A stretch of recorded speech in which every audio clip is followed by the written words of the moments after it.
ఏడు ఎలా ఉన్నారో బ్రహ్మాండంగా ఉండే ఉంటారు. పెళ్లి కౌరు ఎట్టుకొచ్చేయనండి.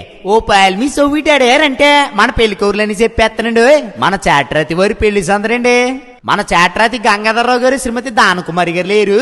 ఆప్యాయంగా అందరిని పలకరించేస్తా ఉంటారు. వాళ్ళ కనిష్ట కుమారుడు మన అశోక్ పెళ్లిండే. మంచి మనసున్నాడు, సొగసేనుడు, నలుగురికి నచ్చేవాడు, నలుగురు మెచ్చేవాడండి. మరి మన అశోక్ ని చేసుకోపోయి ఆ సక్కన సొక్క ఎవరంటారా?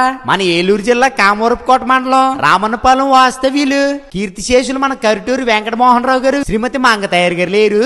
అనురాగంతో మాట్లాడుతూ ఉంటారు. వాళ్ళ కనిష్ట కుమార్తె మన సునేమి అండి. కుటుంబ విలువలు తెలిసిన మంచి అమ్మాయి. ఇప్పుడు సిరినవ్వు సిందించే గడుచు పిల్లండి. మరి వీళ్ళిద్దరికే పెద్దల వివాహం నిశ్చయించారండి. మరి పెళ్లి ఇప్పుడు అంటారా? మే నెల 9వ తారీఖు నాడు అనగా శుక్రవారం రాత్రి 7:10 పెళ్లి ఎక్కడంటారా?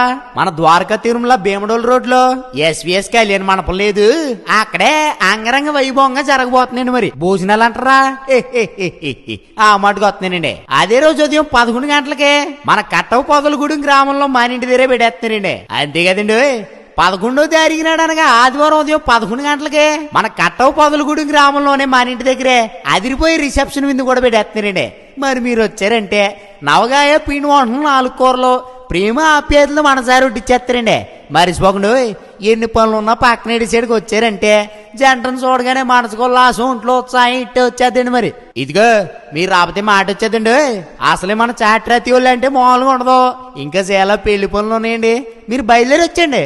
హాయ్.